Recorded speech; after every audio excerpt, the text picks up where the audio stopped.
First contact and initial conflict. The Galactic Confederation had long believed they were alone in the universe. That changed the day they encountered humanity.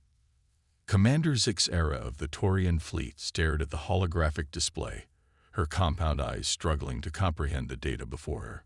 The small blue planet shouldn't have been of any interest, an insignificant speck in the vastness of space. Yet it defied all logic. Impossible, she chittered, mandibles clicking in agitation. Run the scans again.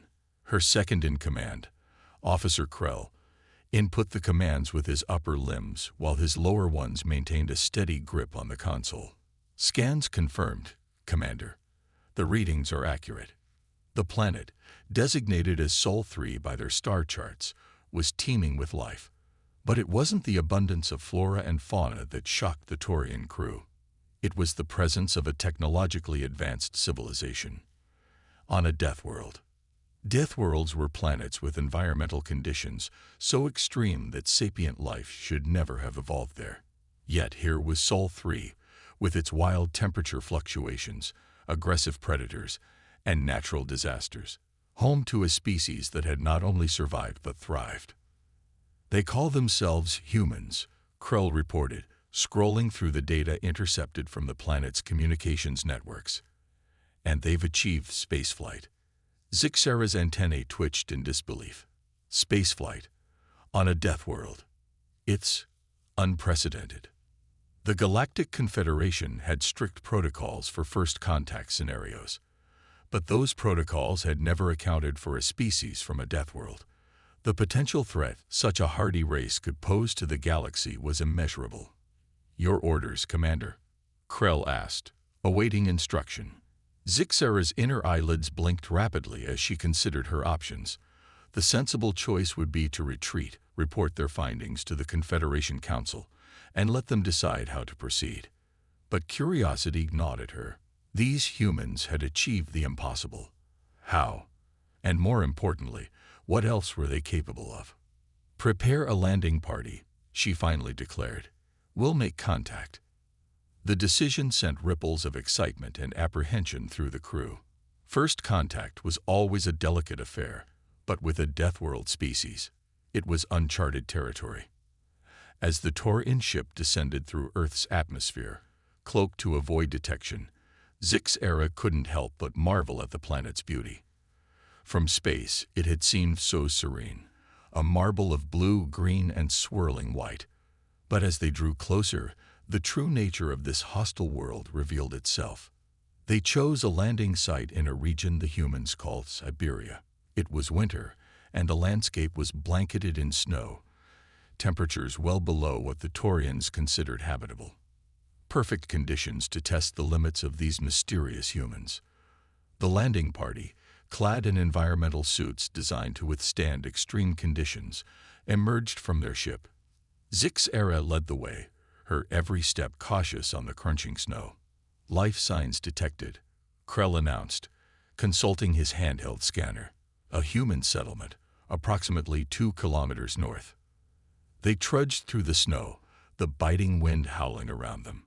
Even through their advanced suits, the cold seeped in, making the Taurians' movements sluggish. How could anything survive in such conditions? As they crested a hill, they caught their first glimpse of human habitation. A small cluster of buildings huddled together, smoke rising from chimneys. And there, moving about in the open with what appeared to be minimal protection against the cold, were the humans themselves. By the stars, one of the Taurian scientists whispered. They're not even wearing environmental suits. Zixera watched in awe as a human child ran past, laughing, dressed in what seemed to be nothing more than a few layers of cloth. The child scooped up a handful of snow, formed it into a ball, and hurled it at a companion. Both erupted in more laughter. They're playing, Krell asked, incredulous. In these conditions. Before Zixera could respond, a shout went up from the village. They'd been spotted. Several humans were now pointing in their direction, their voices carrying on the wind. Prepare for contact, Zixera ordered, her heart racing. This was the moment of truth. A group of humans approached, led by a tall, broad-shouldered male. Unlike the Taurians in their bulky suits, the humans moved with ease through the snow. The leader raised a hand in what StorY hoped was a peaceful gesture. "Welcome to Earth," the human said, his breath visible in the frigid air. "I'm afraid you've caught us a bit by surprise." StorY stepped forward, activating her translator. "Greetings. I am Commander StorY of the Galactic Confederation. We come in peace." The human's eyes widened, but he quickly composed himself. "I'm Viktor Sokolov, leader of this village. It seems we have much to discuss." As they were led into the village, StorY couldn't shake the feeling that everything she thought she knew about the universe was about to change. These humans, these impossible beings who treated a death world as home, were unlike anything the Confederation had ever encountered. Little did she know, this first contact was just the beginning. The true test of humanity's resilience and the Confederation's adaptability was yet to come. In the warmth of a human dwelling, over steaming cups of a bitter but invigorating local beverage called coffee, the first official dialogue between humanity and the Galactic Confederation began. Viktor Sokolov, his weathered face a map of a life lived in harsh conditions, regarded the alien visitors with a mixture of curiosity and caution. "So," he began, his deep voice resonating in the small room, "you're saying that our world is considered uninhabitable by galactic standards?" StorY, having removed her helmet but still encased in her environmental suit, nodded. "Your planet's conditions are extreme by any measure we've encountered. The temperature variations alone should make complex life impossible, let alone sapient civilization." Viktor chuckled, a sound that still unnerved the Taurians. "Ah, but you see, Commander, it's precisely these challenges that have shaped us. Humanity has always thrived when pushed to its limits." As if to emphasize his point, a gust of wind rattled the windows, carrying with it a flurry of snow. The humans in the room didn't even flinch, while the Taurian crew instinctively huddled closer together. "How do you survive these winters?" Krell asked, his scientific curiosity overriding his apprehension. "Our data suggests that exposure to these temperatures should be fatal to most carbon-based life forms." A woman, introduced as Dr. Elena Petrova, the village's physician, stepped forward. "We've adapted, both biologically and technologically. Our bodies are remarkably efficient at generating and retaining heat. Plus, we've developed clothing, shelter, and other technologies to protect us from the elements." StorY listened, fascinated. The more the human spoke, the more she realized how little the Confederation truly understood about the potential for life in the universe. These humans weren't just surviving. They were flourishing in conditions that would kill most species in the known galaxy. As the conversation progressed, touching on topics ranging from human history to galactic politics, a commotion outside caught everyone's attention. Viktor excused himself and stepped out, returning moments later with a grim expression. "I'm afraid we have a situation," he announced. "A group of hunters hasn't returned from their expedition. With this storm picking up, they're in real danger." The humans immediately sprang into action, gathering gear and discussing rescue plans. StorY watched, amazed at their efficiency and lack of hesitation in the face of danger. "Commander," Viktor turned to her, "I understand if you and your crew want to return to your ship. These conditions can be treacherous, even for us." StorY felt all eyes in the room turn to her. This was a crucial moment. The safe choice would be to retreat, to observe from a distance. But something in her gut told her this was an opportunity, a chance to truly understand these remarkable beings. "We'll help," she declared, surprising even herself. "If you'll have us." Viktor's eyebrows shot up, but a smile quickly spread across his face. "Well then, let's get you properly outfitted. You're about to experience a real Siberian rescue mission." As the Taurians were fitted with human cold-weather gear over their suits, StorY couldn't shake the feeling that they were embarking on something monumental. This wasn't just about saving a few lives. It was about two vastly different species coming together in the face of adversity. The rescue party set out into the howling blizzard, humans and aliens side by side.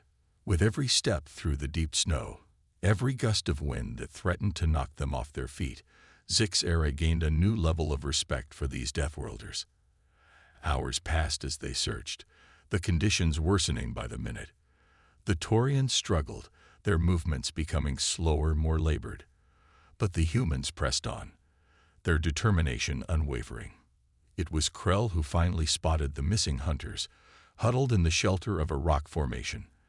As they approached, StorY saw the relief wash over the faces of the stranded humans, quickly followed by shock at the sight of the aliens among their rescuers. The journey back to the village was arduous. The rescued hunters, weakened by their ordeal, needed constant support. StorY found herself half-carrying one of them, marveling at the warmth of the human's body, even in these frigid conditions. As they finally stumbled back into the village, cheers erupted from the waiting crowd. Families rushed to embrace the returned hunters, tears freezing on their cheeks. StorY and her crew were swept up in the celebration, accepted without hesitation by the grateful villagers. In that moment, surrounded by the joy and relief of these incredible beings, StorY knew that everything had changed. The Galactic Confederation's encounter with humanity wouldn't just be a footnote in history. It would be the beginning of a new era. As the rescue party recuperated, sharing hot meals and warm drinks, Victor approached StorY. "Thank you," he said simply, extending his hand in a human gesture of gratitude. StorY, understanding the significance, reached out and clasped his hand with her own alien appendage. "No," she replied. "Thank you for showing us what it truly means to be strong." The storm continued to rage outside, but within the walls of the village, a spark of understanding had been lit, one that would soon grow into a flame, illuminating the vast potential of human-alien cooperation in the face of a universe more challenging and wonderful than either species had ever imagined. Harsh winter survival. As the days passed, the initial excitement of first contact gave way to a sobering reality. The Taurian crew, led by Commander StorY, found themselves stranded in the Siberian village. Their ship, damaged by the intense electromagnetic storms that frequently swept across this region of Earth, needed extensive repairs. Viktor Sokolov, the village leader, had offered them shelter, an act of kindness that still baffled StorY. These humans, despite their limited resources, were willing to share what little they had with alien visitors. "Your ship's not going anywhere anytime soon," Victor said one morning, his breath misting in the frigid air as they stood outside the makeshift hangar where the Taurian vessel was stored. "Looks like you'll be spending the winter with us." StorY's antennae drooped slightly, a sign of concern in her species. "We appreciate your hospitality, but I fear we may be a burden. Our energy requirements alone." Victor cut her off with a hearty laugh. "Commander, if there's one thing we humans know how to do, it's adapt. We'll figure it out together." And figure it out they did. The villagers, initially wary of the alien presence, soon embraced the challenge of helping their extraterrestrial guests survive the harsh Siberian winter. Dr. Elena Petrova worked tirelessly to understand Taurian biology, developing a nutrient supplement that could be added to human food to make it suitable for alien consumption. The village's engineers, led by a brilliant young woman named Mira Ivanova, collaborated with Krell to modify the heating systems in the Taurians' quarters, finding innovative ways to meet their higher temperature requirements without straining the village's power supply. But it wasn't just about survival. As the winter deepened and the temperature plummeted to levels that made even the hardened villagers shiver, a unique cultural exchange began to unfold. The Taurians, used to solving problems with advanced technology, were astounded by human ingenuity in the face of scarcity. They watched in amazement as the villagers repurposed old equipment, creating tools and devices that shouldn't have worked but somehow did. One particularly cold evening, as the wind howled outside, StorY found herself in the community hall, surrounded by humans and her fellow Taurians. The atmosphere was warm and lively, a stark contrast to the bitter cold outside. "You see, Commander," Victor said, gesturing to the gathered crowd, "this is how we survive the winter. Not just with technology or adaptation, but with community." Zixera observed the scene before her. Children were teaching young Taurians how to play traditional Russian games. Krell was engrossed in a chess match with Mira, his multiple limbs twitching in concentration as he contemplated his next move. In the corner, a group of humans and Taurians were attempting to sing together, the resulting sound a strange but oddly harmonious blend of human and alien vocals. "I'm beginning to understand," Zixera replied, a new respect evident in her voice. As the weeks passed, the Taurians found themselves not just surviving, but beginning to thrive in this harsh environment. They learned to move through the snow without their cumbersome environmental suits, their bodies gradually acclimating to the cold. They participated in the daily tasks that kept the village running, chopping wood, maintaining the generators, even helping with the greenhouses that provided fresh vegetables through the long winter months. One particularly memorable day, Zixera joined a hunting party. Armed with a modified human rifle that her alien hands could operate, she trekked through the snowy forest alongside Victor and a few other villagers. As they stalked their prey, a large, elk-like creature, Zixera marveled at the humans' ability to move silently through the underbrush, their camouflage blending seamlessly with the winter landscape. When the moment came to take the shot, it was Victor who guided her aim, his steady hands helping her line up the perfect shot. The success of the hunt was celebrated by the entire village. As they feasted on the roasted meat that evening, Zixera realized something profound. These humans, these Deathworlders, had not just adapted to their harsh environment, they had learned to love it. But the true test of their newfound cooperation was yet to come. It started with a tremor, so slight that at first, only the most sensitive Taurian instruments detected it. But within hours, it became clear that something was very wrong. "Earthquake," Mira announced grimly, pointing to a hastily assembled monitoring station. "A big one. And it's triggered an avalanche in the mountains to the north." The village erupted into action. Humans and Taurians worked side by side, reinforcing buildings, securing supplies, and preparing for the worst. Zixera watched in awe as these people, who had already endured so much, faced yet another challenge with determination and unity. As the ground shook and the distant rumble of the avalanche grew louder, Zixera found herself in the thick of the action. She was no longer just an observer or a guest. She was part of this community. "The river valley," Victor shouted over the chaos. "If the avalanche reaches it, the entire village could be flooded." Without hesitation, Zixera made a decision. "Our ship," she said. "Its shield generator, if we can modify it, we might be able to create a barrier." Krell's eyes widened. "Commander, using our technology in this way, the Confederation." "The Confederation isn't here," Zixera cut him off. "These people have saved our lives. Now it's our turn to save theirs." What followed was a frantic race against time. As the avalanche bore down on the village, humans and Taurians worked in perfect synchronization.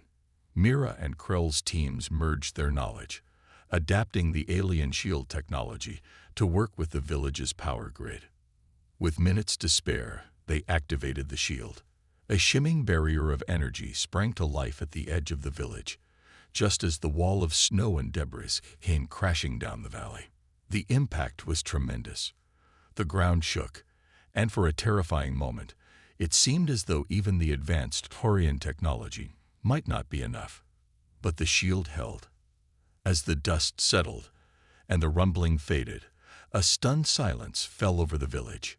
Humans and Taurians alike stared in disbelief at the massive wall of snow and rock that had been stopped mere meters from their homes. Slowly, cheers began to erupt. People embraced, laughing and crying in relief. Zixera found herself swept up in the celebration, her alien form engulfed in human hugs. In the aftermath, As the village began the process of cleaning up and rebuilding, Zixera stood with Victor, surveying the scene. "You know," Victor said, a hint of amusement in his voice, "for a bunch of aliens from a cushy, perfect world, you're not half bad in a crisis." Zixera chittered, a sound that the humans had come to recognize as laughter. "And for a group of Deathworlders, you're surprisingly good company." As they shared a moment of companionable silence, Zixera realized that something fundamental had changed. The line between us and them, between human and alien, had blurred. In facing this challenge together, they had forged a bond that transcended their biological differences. The harsh Siberian winter had not defeated them. Instead, it had been the crucible in which a new kind of understanding had been forged. As Zixera watched humans and Taurians working together to clear debris and repair damaged structures, she knew that this experience would change not just her view of humanity, but the entire Galactic Confederation's understanding of what was possible. The winter was far from over, and more challenges undoubtedly lay ahead. But now, they would face them not as separate species, but as a united community. The Deathworld that had once seemed so hostile had become the birthplace of a new era of cooperation and mutual respect. As the sun began to set, painting the snow-covered landscape in hues of orange and pink, Zixera allowed herself a moment of reflection. She had come to this planet expecting to find a primitive species struggling against impossible odds. Instead, she had discovered a resilience and adaptability that challenged everything she thought she knew. The Galactic Confederation would never be the same, and neither would she. Human ingenuity unveiled. As the Siberian winter dragged on, the unlikely alliance between the humans of the remote village and the stranded Taurian crew continued to strengthen. However, new challenges emerged that would push their cooperation to its limits and showcase the true extent of human ingenuity. One particularly bitter morning, Zixera was jolted awake by an urgent knock on her door. It was Mira, the young engineer, her face etched with worry. "Commander, we have a problem," Mira said as soon as Zixera opened the door. "The village's main generator has failed. We're running on backups, but they won't last long in this cold." Zixera's antennae twitched with concern. Without power, both humans and Taurians would be at the mercy of the merciless Siberian cold. "Take me there," she said, quickly donning her cold weather gear. At the generator facility, they found Victor and Krell already hard at work, surrounded by tools and dismantled machinery parts. The normally humid, warm air of the generator room was already growing chill. "The main coolant system has ruptured," Victor explained, his voice muffled by the scarf wrapped around his face. "We can't run the generator without it, and we don't have the parts to repair it." Krull chittered in frustration. "If we were on a Taurian world, we could simply fabricate the necessary components. But here," he trailed off, gesturing at the limited resources around them. A tense silence fell over the group. The implications were clear. Without the main generator, survival would become nearly impossible. The backup systems could maintain critical functions for a while, but not indefinitely. It was Mira who broke the silence. What if we don't repair it? What if we rebuild it instead?" All eyes turned to her. "Explain," Zixera said, intrigued. Mira's eyes lit up with excitement. "Look, we can't make an exact replacement for the coolant system. But what if we create something new? Something that works with what we have?" Over the next few hours, the generator room transformed into a hive of activity. Humans and Taurians worked side by side, brainstorming ideas and testing theories. Zixera watched in amazement as Mira led the charge, her mind seeming to work in ways that defied conventional logic. "We'll use the vodka," Mira exclaimed at one point, causing both humans and Taurians to stare at her in confusion. "The alcohol content will lower the freezing point of our coolant mixture," she explained rapidly. "We can create a new coolant system using parts from old refrigerators, some of the tubing from the Taurian ship's non-essential systems, and yes, a whole lot of vodka." Victor chuckled. The old babushkas might riot if we use up all their vodka, but if it keeps us warm, I think they'll forgive us. As the day wore on, the makeshift coolant system began to take shape. It was an odd contraption, a hybrid of human and Taurian technology, held together by improvised parts and sheer determination. Krell, despite his initial skepticism, found himself marveling at the ingenuity of the design. "It shouldn't work," he muttered, watching as Mira made final adjustments. By all logical standards, this combination of parts should be completely incompatible. Zixera placed a hand on his shoulder. "I'm beginning to think, my friend, that shouldn't work is a concept these humans don't quite understand." As night fell and the temperature dropped to dangerous levels, the moment of truth arrived. The village gathered around the generator facility, breaths held in anticipation. Mira stood at the controls, her face a mask of concentration. "Here goes nothing," she said, and threw the switch. For a heart-stopping moment, nothing happened. Then, with a splutter and a roar, the generator came to life. Cheers erupted from the crowd as warmth began to flow back into the village. In the days that followed, news of the vodka-cooled generator spread through the village like wildfire. It became a symbol of what could be achieved when human creativity and alien technology worked in harmony. But the generator was just the beginning. As the winter progressed, more challenges arose, each met with the same blend of human ingenuity and Taurian expertise. When a vital piece of medical equipment in Dr. Petrova's clinic failed, Krell worked with her to adapt Taurian medical technology to human physiology. The result was a hybrid diagnostic tool more advanced than anything available on Earth, yet simple enough to be operated without specialized training. In the greenhouses, where the village grew much of its food, Taurian atmospheric regulation technology was combined with traditional Russian growing techniques.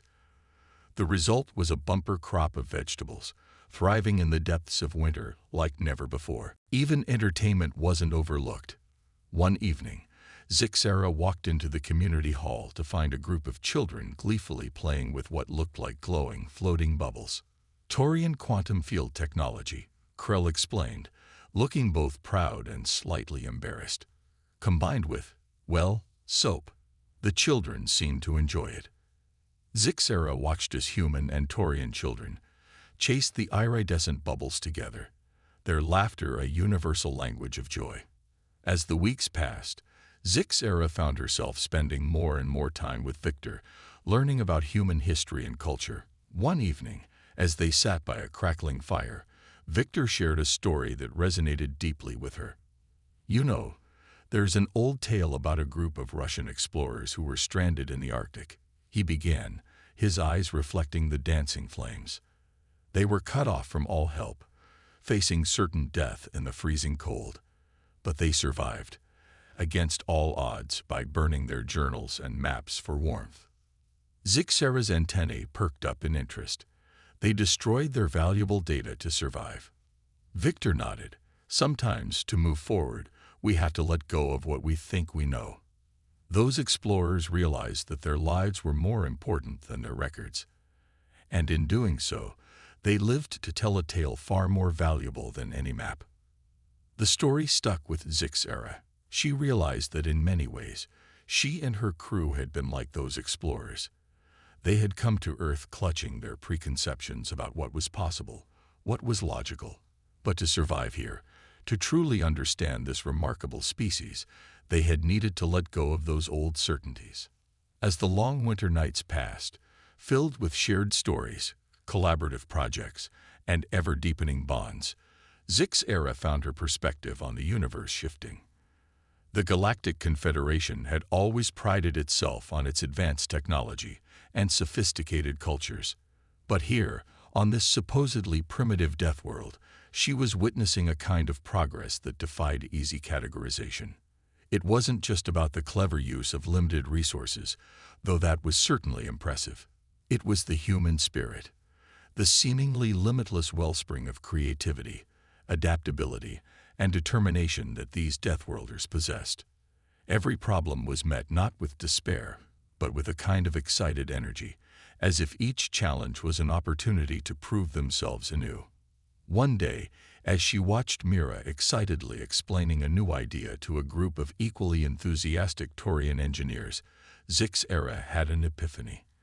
The humans' greatest strength wasn't their resilience, or even their ingenuity. It was their ability to inspire others, to awaken possibilities in those around them.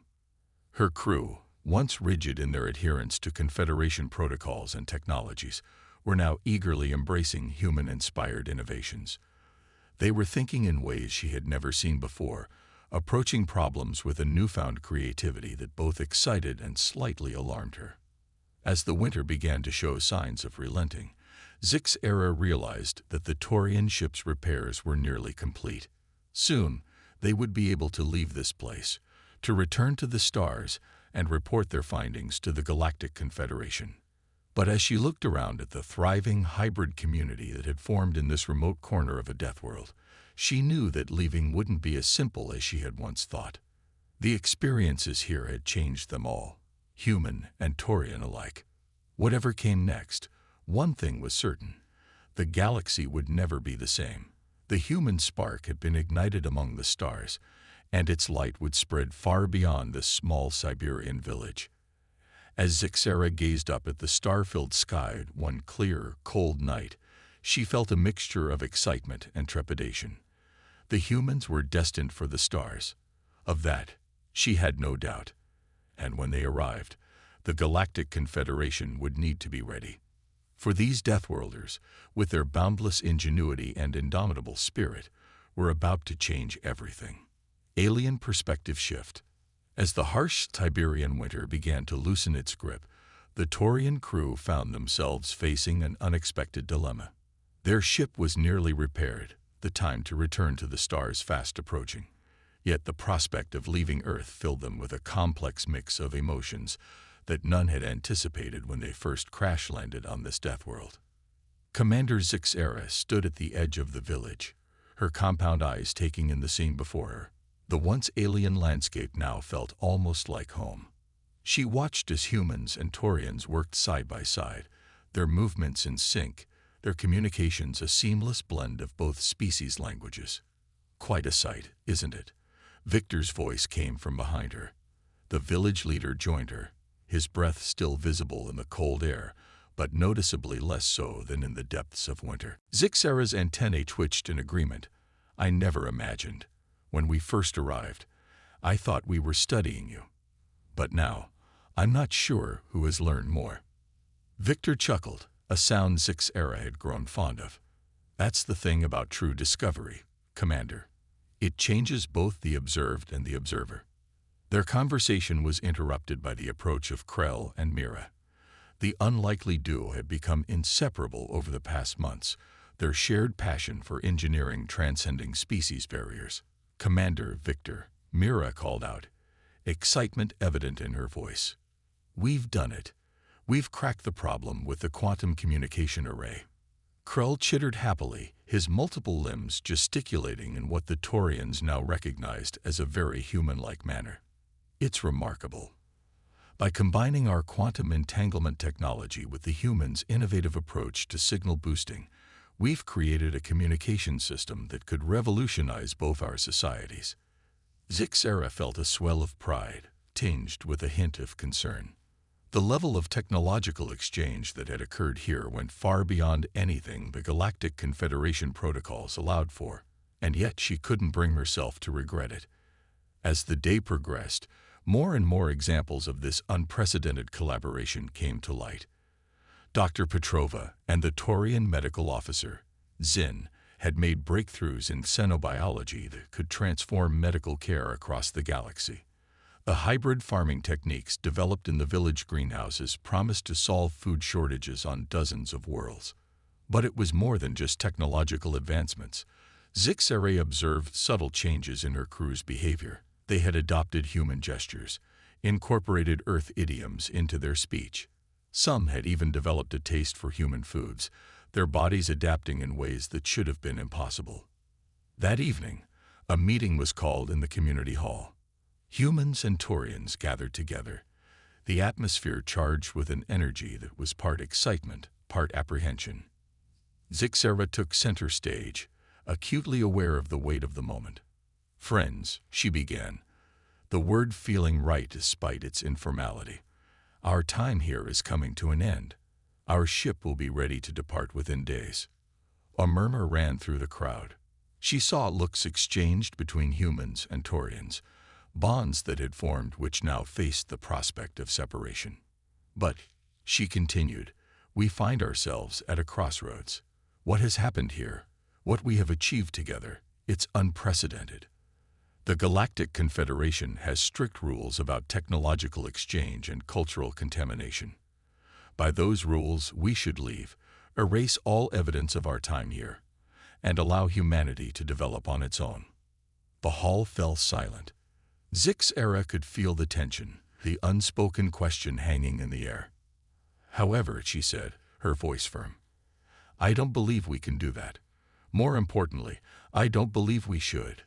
The relief in the room was palpable. Zixera saw Victor nod approvingly, a small smile on his weathered face. "What we have witnessed here, what we have been part of, is something extraordinary. Humanity has shown us that our understanding of the universe, of what's possible, is far too limited. You've demonstrated resilience, ingenuity, and a spirit of cooperation that I believe the galaxy desperately needs." She paused, looking out at the faces before her, human and Taurian, now so familiar, so dear to her. "I propose that we do not simply leave. Instead, I suggest we invite a human delegation to return with us to the Galactic Confederation, to share your perspective, your innovations, your humanity with the wider galaxy." The hall erupted in excited chatter. The idea was revolutionary, its implications enormous. Victor stepped forward. "And what of those who stay behind? We can't simply return to our isolated existence, pretending none of this happened." Zixera nodded. "You're right. I suggest we establish this village as an official point of contact, a place where humans and aliens can continue to learn from each other, to grow together." The discussion that followed lasted long into the night. There were concerns raised, logistical issues to be worked out, but underlying it all was a sense of hope, of possibility, that energized everyone present. As the meeting finally wound down, Zixera found herself approached by a young human child, no more than 10 Earth years old. "Commander," the child said, looking up at her with wide, curious eyes, "when you go back to the stars, will you tell everyone about us? Will you tell them we're not scary, even though we live on a death world?" Zixera felt a warmth in her chest that had nothing to do with the room's temperature. She knelt down, bringing herself to the child's level. "Little one," she said softly, "I will tell them that humans are among the most remarkable beings in the galaxy. That you are not to be feared, but to be learned from. That your world, far from being a place of death, is a crucible of life and innovation." The child beamed, then surprised Zixera by throwing its arms around her in a hug. After a moment of shock, she returned the embrace, marveling at how natural it felt. As she stood, Zixera caught Victor's eye. The village leader gave her a nod of approval, his expression conveying volumes. In that moment, Zixera knew that whatever challenges lay ahead, the bureaucracy of the Galactic Confederation, the potential resistance to such a radical shift in policy, the unknowns of integrating humanity into the galactic community, they were worth facing. For in this remote village on a planet once dismissed as a death world, she had discovered something precious. Not just the potential of humanity, but a new understanding of what it meant to be alive, to adapt, to grow. The Galactic Confederation had always prided itself on its knowledge and advancement, but Zixera now realized that true wisdom came not from accumulating information, but from remaining open to new possibilities, from being willing to change one's perspective. As she left the community hall that night, stepping out into the cool air under a sky full of stars, Zixera felt a sense of anticipation she hadn't experienced since she was a young cadet. The galaxy was about to change, and she had the privilege of being at the forefront of that change. The humans of Earth, these remarkable Deathworlders, were destined for the stars. And the stars, Zix-Era now knew, would never be the same. Resolution and new understanding. The day of departure arrived with a mix of excitement and bittersweet farewells. The Taurian ship, once a broken husk of alien technology, now stood proudly at the edge of the village, its hull gleaming with a unique blend of Taurian engineering and human innovation. As the villagers gathered to say goodbye, Zix-Era couldn't help but reflect on the incredible journey that had brought them to this moment. What had started as a routine exploration mission had transformed into a paradigm-shifting encounter that would reshape the galaxy. Victor approached, leading a small group of humans. "Well, Commander," he said, his voice gruff with emotion, "I suppose this is it. Our delegation is ready." Zix-Era nodded, her compound eyes taking in the faces of the chosen representatives. Mira, the brilliant young engineer whose creativity had saved them countless times. Dr. Petrova, whose medical insights promised to revolutionize healthcare across species. And to her surprise, Victor himself. "You're coming with us?" Zix-Era asked, unable to hide her pleasure at the idea. Victor shrugged, a glimmer in his eye. "Someone needs to keep you aliens out of trouble. Besides, I'd spent my whole life in this village. Time to see what the rest of the universe has to offer." The boarding process was a flurry of activity. Human luggage, a bizarre mix of advanced technology and sentimental keepsakes, was loaded alongside Taurian equipment. Last-minute hugs were exchanged, promises to stay in touch made, despite the vast distances that would soon separate them. As Zix-Era prepared to give the order to depart, a commotion at the edge of the crowd caught her attention. The young child she had spoken to after the meeting was pushing through, clutching something in its hands. "Wait," the child called out, finally breaking through to stand before Zix-Era. "I made this for you, so you don't forget us." The child held out a crudely made but heartfelt gift, a clay sculpture depicting a Taurian and a human standing side by side, their hands, or equivalent appendages, clasped together. Zix-Era felt a lump in her throat, an all-too-human reaction she had developed during her time on Earth. She knelt down, gently taking the gift. "Thank you, little one. I promise, none of us will ever forget you or this place." With a final wave to the assembled villagers, Zix-Era and the human delegation boarded the ship. As the engines hummed to life, a cheer went up from the crowd below, a sound that echoed in Zix-Era's mind long after they had broken through Earth's atmosphere. The journey to the Galactic Confederation's central world was filled with preparation and anticipation. Victor and the other humans spent hours in briefings, learning about the complex political landscape they were about to enter. Meanwhile, Zix-Era and her crew worked tirelessly on their report, knowing that the fate of future human-alien relations might hinge on how they presented their experiences. As they approached the sprawling space station that served as the Confederation's headquarters, Zix-Era gathered everyone in the ship's main hall. "What we are about to do," she began, her voice solemn, "has never been done before. We are not just introducing a new species to the galactic community. We are challenging fundamental assumptions about what it means to be advanced, about the nature of intelligence and adaptability." She looked at each face in turn, Taurian and human alike. There will be resistance. There will be those who fear the changes that humanity represents. But I believe, with every fiber of my being, that this is the right path forward. What we have learned from each other, the bonds we have formed, represent the best of what sentient life can achieve. Victor stepped forward, placing a hand on Zix-Era's shoulder. A gesture that would have been unthinkable months ago, but now felt entirely natural. "Whatever happens," he said, his voice carrying the weight of a leader who had guided his people through countless harsh winters, "we face it together." The proceedings that followed were intense. For days, Zix-Era and her crew presented their findings to increasingly astonished Confederation officials. They showed videos of humans thriving in conditions that most species would consider unsurvivable. They demonstrated the hybrid technologies born from human-Taurian collaboration. And most importantly, they let the humans speak for themselves.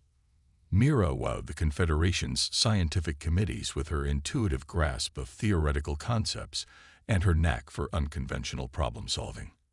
Dr. Petrova's presentations on human medical techniques, particularly those developed for extreme environments, left xenobiologists clamoring for more information.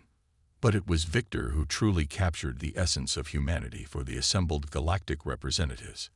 His stories of human history, of triumphs and failures, of relentless determination in the face of overwhelming odds, painted a picture of a species unlike any the Confederation had encountered.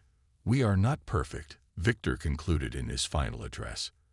"We have made mistakes, and we will make more. But we learn, we adapt, we push forward, and we are eager to join you among the stars, not as conquerors or subjects, but as partners in the grand adventure of exploring this universe we all share." The deliberations that followed were lengthy and, at times, heated.